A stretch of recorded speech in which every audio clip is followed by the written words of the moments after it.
You know, some stories from history, they don't just feel old, they feel wrong. They get under your skin in a way that, honestly, fiction just can't touch.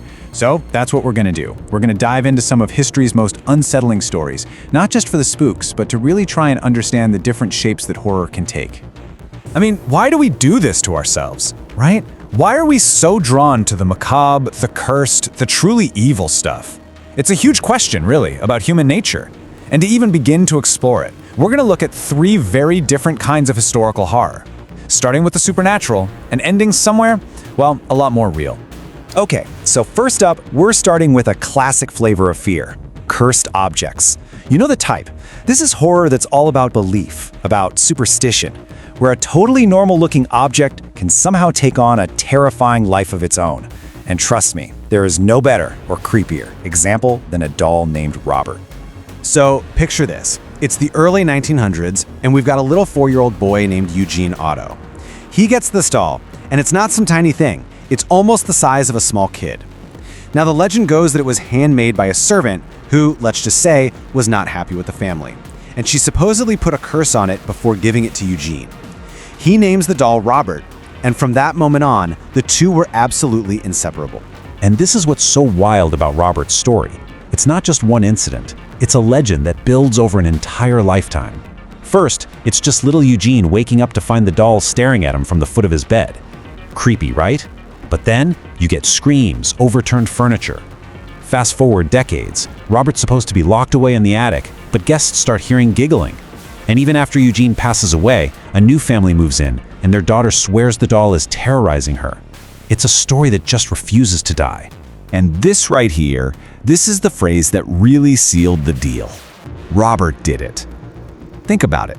Anytime something went wrong, a vase shattered, furniture mysteriously knocked over, little Eugene had this simple and honestly super chilling explanation. By blaming the doll, he gave it a personality, and it wasn't a friendly one. So, a haunted doll, that's one kind of scary, right? It's personal. It's confined to a house, to a single family. But that's where we pivot. That brings us to a whole new level of horror. What happens when the monster isn't a doll? What happens when it's a king?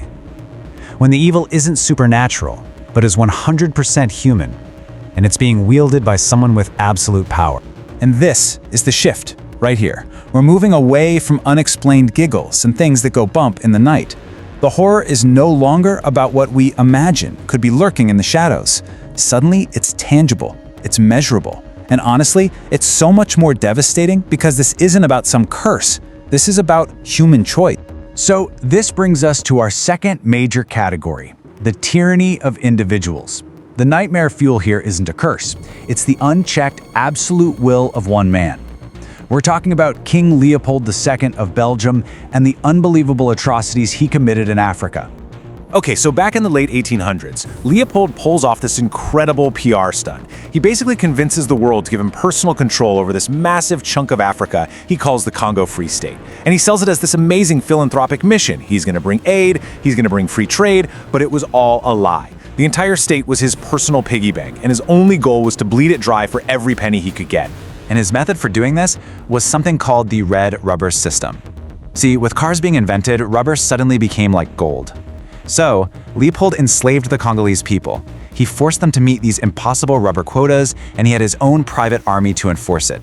And if you failed to meet your quota, it wasn't just a slap on the wrist. It was met with just unimaginable brutality. One of the most common practices was to sever the hands of the workers, a horrific measure of enforcement. And the result of all this? The death toll is just staggering.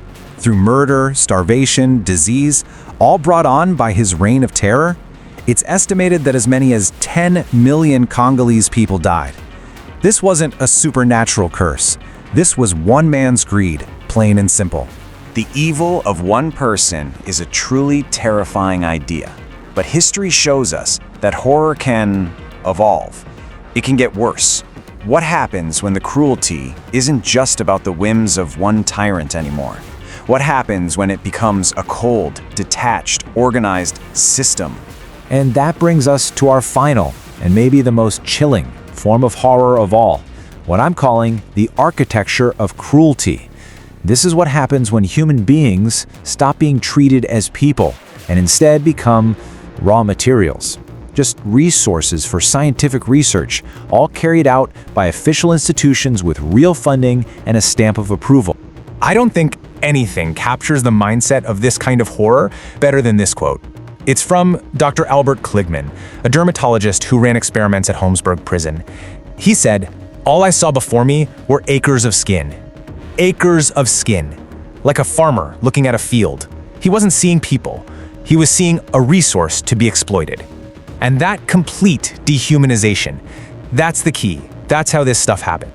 So for more than 20 years, doctors at this prison conducted a massive range of experiments on the inmates. And you have to understand, this wasn't some secret rogue operation. No, this was funded by major chemical companies, big corporations. Even the US Army was involved. They tested everything you can imagine: shampoos, skin creams, but also much more sinister stuff. We're talking dioxins, the main ingredient in Agent Orange, and all sorts of other dangerous chemical agents.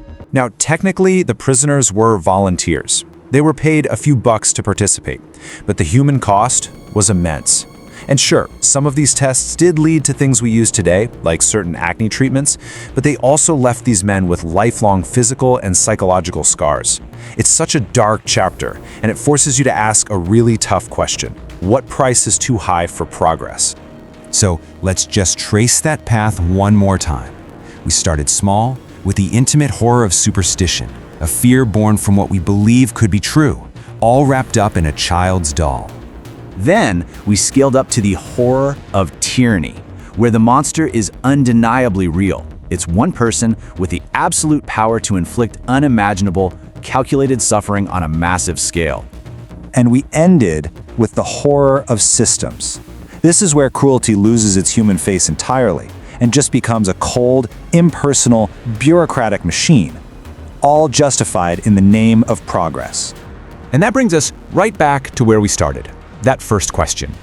Because when you look at these stories, from a creepy doll to a monstrous king to a cold clinical experiment, you're not just looking at the past, you're kind of looking in a mirror. And it leaves you with a really heavy question. What does it say about us? About all of us? That these are the nightmares we've been capable of creating?